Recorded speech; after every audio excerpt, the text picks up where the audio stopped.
जय माता दी। आप सभी का स्वागत है आपके अपने एस्ट्रो टीवी यूट्यूब चैनल पर।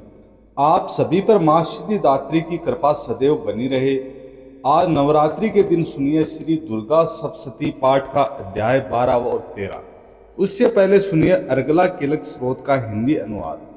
श्री मार्कंडेय जी कहते हैं, जयंती मंगला काली भद्र काली कपालिनी दुर्गा क्षमा शिवा धात्री स्वाहा और स्वधा, इन नामों से प्रसिद्ध जगदम्बिके आपको मेरा नमस्कार है। देवी चामुंडे आपकी जय हो। संपूर्ण प्राणियों की पीड़ा को हरने वाली देवी आपकी जय हो। सब में व्याप्त रहने वाली देवी आपकी जय हो। काल रात्रि आपको नमस्कार है। मधु और केटप को मारने वाली तथा ब्रह्मा जी को वरदान देने वाली देवी आपको नमस्कार है। आप मुझे रूप दो, जय दो, यश दो और काम क्रोध आदि शत्रुओं का नाश करो। महिषासुर का नाश करने वाली तथा भक्तों को सुख देने वाली देवी आपको नमस्कार है। आप रूप दो, जय दो, यश दो और काम क्रोध आदि शत्रुओं का नाश करो। रक्त बीज का वध और चंड मुंड का विनाश करने वाली देवी आप रूप दो, जय दो, यश दो और काम क्रोध आदि शत्रुओं का नाश करो। शुभ और निशुंभ तथा धूमर लोचन का मर्दन करने वाली देवी आप रूप दो, जय दो, यश दो, काम क्रोध आदि शत्रुओं का नाश करो। सबके द्वारा वंदित युगल चरणों वाली तथा संपूर्ण सौभाग्य प्रदान करने वाली देवी आप रूप दो, जय दो, यश दो और काम क्रोध आदि शत्रुओं का नाश करो। देवी आपके रूप और चरित्र अचिंत्य हैं। आप समस्त शत्रुओं का नाश करने वाली हो। रूप दो, जय दो, यश दो और काम क्रोध आदि शत्रुओं का नाश करो। पापों को दूर करने वाली चंडिके जो भक्ति पूर्वक आपके चरणों में सर्वदा मस्तक झुकाते हैं, उन्हें रूप दो, जय दो, यश दो और उनके काम क्रोध आदि शत्रुओं का नाश करो। रोगों का नाश करने वाली चंडिके जो भक्ति पूर्वक आपकी स्तुति करते हैं, उन्हें रूप दो, जय दो, यश दो और उनके काम क्रोध आदि शत्रुओं का नाश करो। चंडिके इस संसार में जो भक्ति पूर्वक आपकी पूजा करते हैं, उन्हें रूप दो, जय दो, यश दो और उनके काम क्रोध आदि शत्रुओं का नाश करो। मुझे सौभाग्य और आरोग्य दो, परम सुख दो, रूप दो, जय दो, यश दो और मेरे काम क्रोध आदि शत्रुओं का नाश करो। जो मुझसे द्वेष रखते हैं उनका नाश और मेरे बल की वृद्धि करो। रूप दो, जय दो, यश दो और मेरे काम क्रोध आदि शत्रुओं का नाश करो। देवी मेरा कल्याण करो, मुझे उत्तम संपत्ति प्रदान करो। मुझे रूप दो, जय दो, यश दो और मेरे काम क्रोध आदि शत्रुओं का नाश करो। अंबिके देवता और असुर दोनों ही अपने माथे के मुकुट की मणियों को आपके चरणों पर घिसते रहते हैं।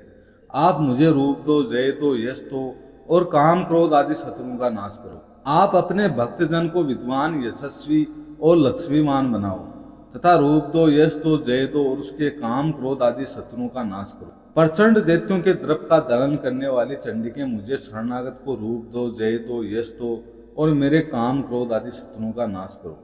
चतुर्मुख ब्रह्मा जी के द्वारा प्रशंसित चार भुजाधारिणी परमेश्वरी आप रूप दो, जय दो, यश दो और काम क्रोध आदि शत्रुओं का नाश करो। देवी अंबिके भगवान विष्णु नित्य निरंतर भक्ति पूर्वक आपकी स्तुति करते हैं। आप रूप दो, यश दो और काम क्रोध आदि शत्रुओं का नाश करो। सचिपति इंद्र के द्वारा सद्भाव से पूजित होने वाली परमेश्वरी आप रूप दो, जय दो, यश दो और काम क्रोध आदि शत्रुओं का नाश करो। प्रचंड भुजदंडों वाले दैत्यों का घमंड चूर करने वाली देवी आप रूप दो, जय दो, यश दो और काम क्रोध आदि शत्रुओं का नाश करो। देवी अंबिके आप अपने भक्तजनों को सदा असीम आनंद प्रदान करती रहती हो। मुझे रूप दो, जय दो, यश दो और मेरे काम क्रोध आदि शत्रुओं का नाश करो। मन की इच्छा के अनुसार चलने वाली मनोहर पत्नी प्रदान करो, जो दुर्गम संसार सागर से तारने वाली तथा उत्तम कुल में उत्पन्न हुई हो। जो मनुष्य इस स्रोत का पाठ करके सप्तशती रूपी महास्रोत का पाठ करता है, वह सप्तशती की जप संख्या से मिलने वाली श्रेष्ठ फल को प्राप्त करता है। साथ ही वह प्रचुर संपत्ति प्राप्त करता है। अगला स्रोत पाठ समाप्त। अब सुनिए कीलक स्रोत पाठ का हिंदी अनुवाद। मार्कंडेय जी कहते हैं, विशुद्ध ज्ञान ही जिनका शरीर है, तीनों वेद ही जिनके दिव्य नेत्र हैं, जो कल्याण प्राप्ति के हेतु हैं और अपने मस्तक पर अर्धचंद्र का मुकुट धारण करते हैं, उन भगवान शिव को नमस्कार है।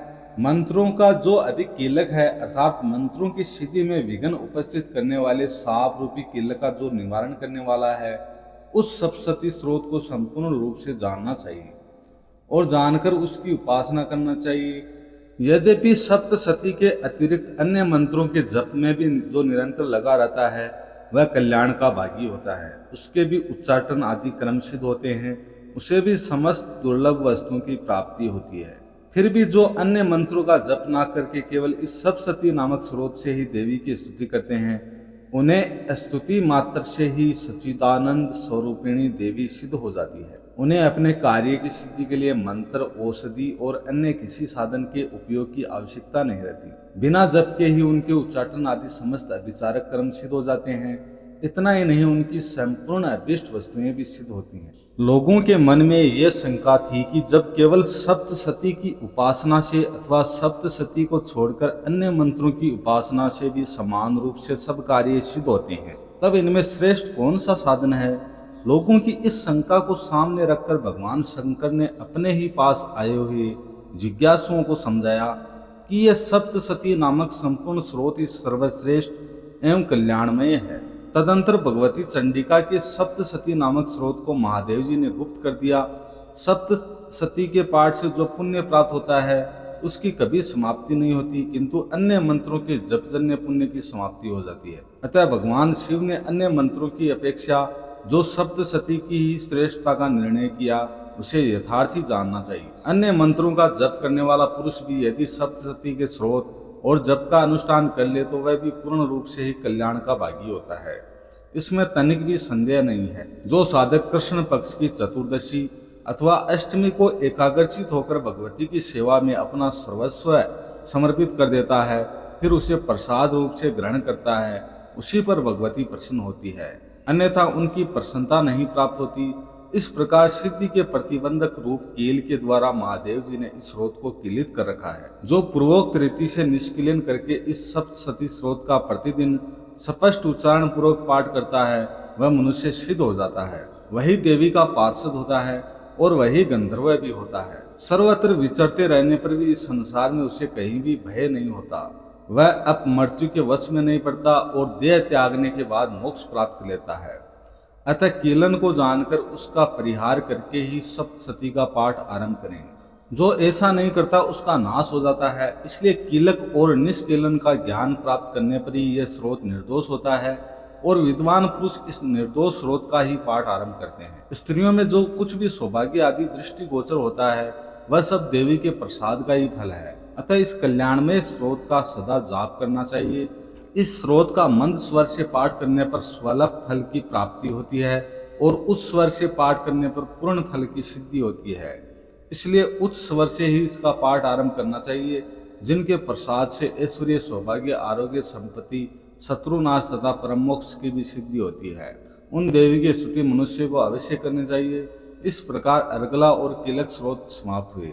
अब सुनिए अध्याय 12। देवी बोली, देवताओं, जो एकाग्रचित होकर प्रतिदिन इन स्तुतियों से मेरा स्तवन करेगा उसकी सारी बाधा मैं निश्चय ही दूर कर दूंगी।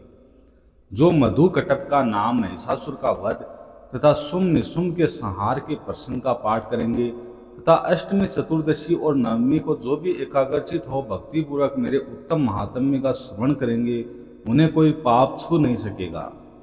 उन पर पाप जनित आपत्तियां भी नहीं आएंगी। उनके घर में कभी दरिद्रता नहीं होगी तथा उनको कभी प्रेमी जनों के वियोग का कष्ट भी नहीं होगा। इतना ही नहीं, उन्हें शत्रु से, लुटेरों से, राजा से, शस्त्र से, अग्नि से तथा जल की राशि से भी कभी भय नहीं होगा। इसलिए सबको एकाग्रचित होकर भक्ति पूर्वक मेरे इस महात्म्य को सदा पढ़ना और सुनना चाहिए। यह परम कल्याण कारक है। मेरा महात्म्य महामारी जनित समस्त उपद्रवों तथा आध्यात्मिक आदि तीनों प्रकार के उत्पातों को शांत करने वाला है। मेरे जिस मंदिर में प्रतिदिन विधि पूर्वक मेरे इस महात्म्य का पाठ किया जाता है, उस स्थान को मैं कभी नहीं छोड़ती। वहाँ सदा ही मेरा सानिध्य बना रहता है। बलिदान, पूजा, होम तथा महोत्सव के अवसरों पर मेरे इस चरित्र का पूरा पाठ और श्रवण करना चाहिए। ऐसा करने पर मनुष्य विधि को जानकर या बिना जाने भी मेरे लिए जो बलि, पूजा या होम आदि करेगा, उसे मैं बड़ी प्रसन्नता के साथ साथ ग्रहण करूंगी। शरद काल में जो वार्षिक महापूजा की जाती है, इस अवसर पर जो मेरे इस महात्म्य को भक्ति पूर्वक सुनेगा, वह मनुष्य मेरे प्रसाद से सब बाधाओं से मुक्त तथा धन धान्य और पुत्र से संपन्न होगा। इसमें तनिक भी संदेह नहीं है। मेरे इस महात्म्य में मेरे प्रादुर्भाव की सुंदर कथाएं तथा युद्ध में किए हुए मेरे पराक्रम सुनने से मनुष्य निर्भय हो जाता है। मेरे महात्म्य का स्मरण करने वाले पुरुषों के शत्रु नष्ट हो जाते हैं, उन्हें कल्याण की प्राप्ति होती है और उनका कुल भी आनंदित रहता है। सर्वत्र शांति क्रम में बुरे सौपन दिखाई देने पर तथा ग्रह जनित भयंकर पीड़ा उपस्थित होने पर मेरा महात्म्य श्रवण करना चाहिए। इससे सविघ्न तथा भयंकर ग्रह पीड़ाएं शांत हो जाती हैं और मनुष्यों द्वारा देखा हुआ दुःसौपन शुभ सौपन में परिवर्तित हो जाता है। बाल ग्रहों से आक्रांत हुए बालकों के लिए यह महात्म्य शांति कारक है तथा मनुष्यों के संगठन में फूट होने पर यह अच्छी प्रकार मित्रता कराने वाला होता है। यह महात्म्य समस्त दुराचारियों के बल का नाश करने वाला है। इसके पाठ मात्र से राक्षसों, भूतों और पिशाचों का नाश हो जाता है। मेरा यह सब महात्म्य मेरे सामीप्य की प्राप्ति कराने वाला है। पशु, पुष्प, अर्घ्य, धूप, दीप, गंध आदि उत्तम सामग्रियों द्वारा पूजन करने से, ब्राह्मणों को भोजन कराने से, होम करने से, प्रतिदिन अभिषेक करने से, नाना प्रकार के अन्य भोगों का अर्पण करने से तथा दान देने आदि से 1 वर्ष तक जो मेरी आराधना की जाती है और उससे मुझे जितनी प्रसन्नता होती है उतनी प्रसन्नता मेरे इस उत्तम चरित्र का एक बार श्रवण करने मात्र से ही हो जाती है। इस महात्म्य श्रवण करने पर पापों को हर लेता है और आरोग्य प्रदान करता है। मेरे प्रादुर्भाव का कीर्तन समस्त भूतों से रक्षा करता है तथा मेरा युद्ध विषयक चरित्र दुष्ट दैत्यों का संहार करने वाला है। इसके श्रवण करने पर मनुष्यों को शत्रुओं का भय नहीं रहता। देवताओं तुमने और ब्रह्म ऋषियों ने जो मेरी स्तुतियां की हैं तथा ब्रह्मा जी ने जो स्तुतियां की हैं वे सभी कल्याण में बुद्धि प्रदान करती हैं।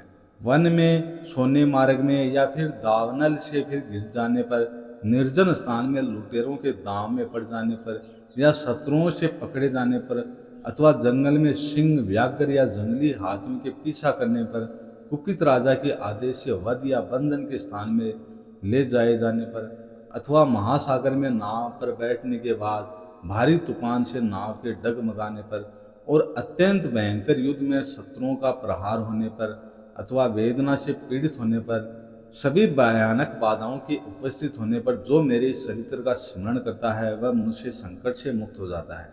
मेरे प्रभाव से सिंह आदि हिंसक जंतु नष्ट हो जाते हैं।